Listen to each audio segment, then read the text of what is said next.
women, you know, a man is supposed to, when y'all get emotional, y'all get mad, babe, come here. Nah, don't be like that. It's all good. But if we emotional, like, why are you yelling? You ain't got to be yelling. Like, it's the same kind of way that you should be met. A man should be met with the same kind of softness as a woman in that situation. Because you can't meet hard with hard. That shit is just going to create a damn earthquake.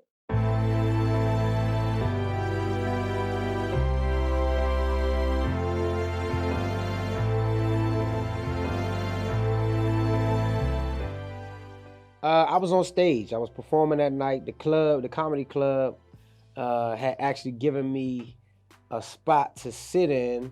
I sat there in that specific spot, and yeah, she was sitting there, and we communicated. I got her number. I squeezed her butt, and then I jumped on a flight to LA. That's how we met.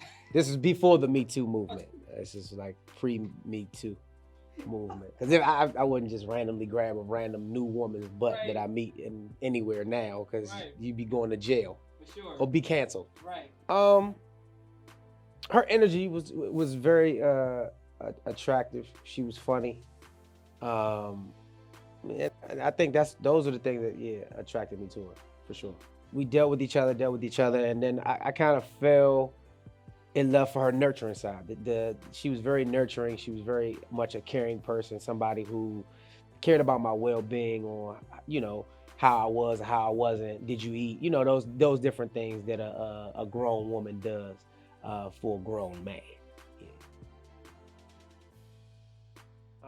I'm a firm believer in what will work, and what won't work. And it was just clashing of the personalities, I think, for sure. I wasn't, at that time, I wasn't ready for a serious relationship. I was still running around. You know what I'm saying? I was in these streets. And I just think that that wasn't conducive. And then I think there was an age differentiation in there. And I think that kind of played on a lot of it, because some stuff that I was going through, she had already been through. And some stuff that I was about to go through, she had already lived through. So she was younger or older? Older. And so I just think that was a piece of it. And you know, just philosophy, lifestyle, goals. I think some of those things differentiated. Convenience. I think, you know what I'm saying, sometimes in relationships, people stay for two reasons: comfort or convenience.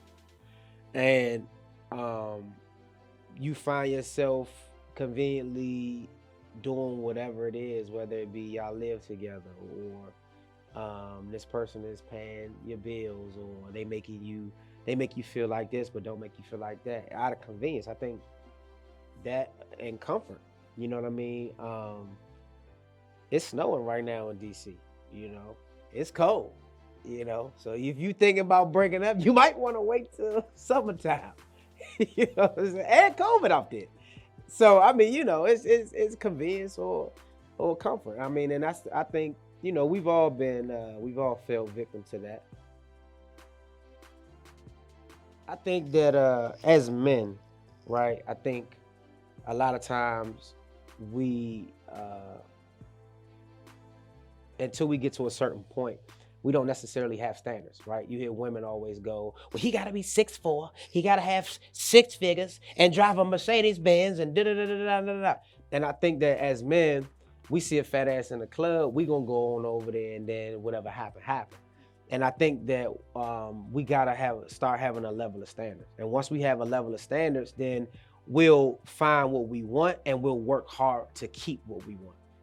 That's one. And I think the lessons that I personally learned through my journey is, if you unhappy, roll. If you don't necessarily see a future with that person, roll. Have those level of standards, because if you don't, roll. And just be true to yourself, man. Like, you know if something ain't working. You know what I'm saying? As fellas, we be trying to like, oh man, damn, man, she she can eventually do it. Like, nah, bro. Like if it ain't there, it ain't there. You know what I mean? And for me, I just communication. Being a better communicator. I think as a man, you know what I'm saying. We don't necessarily always articulate our feelings in the best way. Like if you feeling something, we just kind of bottle it up and be like, man, all right, yeah, you know, it's all good. Deal with it. What it is it's a cycle. We don't know how to express it. They don't know how to receive it. So once we get into the point where we can express it, they still don't know how to receive it. So it's still a broken cycle. And we have to get to the point where we can learn how to, you know, have and accept one another. Like women, you know, a man is supposed to, when y'all get emotional, y'all get mad, babe, come here. Nah, don't be like that. It's all good. But if we emotional, like, why are you yelling? You ain't got to be yelling. Like, it's the same kind of way that you should be met, a man should be met with the same kind of softness as a woman in that situation. Because you can't meet hard with hard. That shit is just going to create a damn earthquake. And this is just me, you know, talking to, like you said, my younger self. Like, I was attempting to have situationships, relationships, before I was mentally, financially, and emotionally, and physically ready. And I think that through my lessons, what made me a different person, I think that I communicate my emotions well. And then I was with somebody who I wanted to be better for. I think that helped.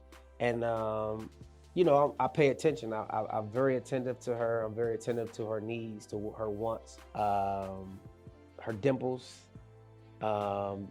even her nose when she scrounges up when she's mad at me. Her ability to plan shit, her ability to stay on top of me about shit that I don't do.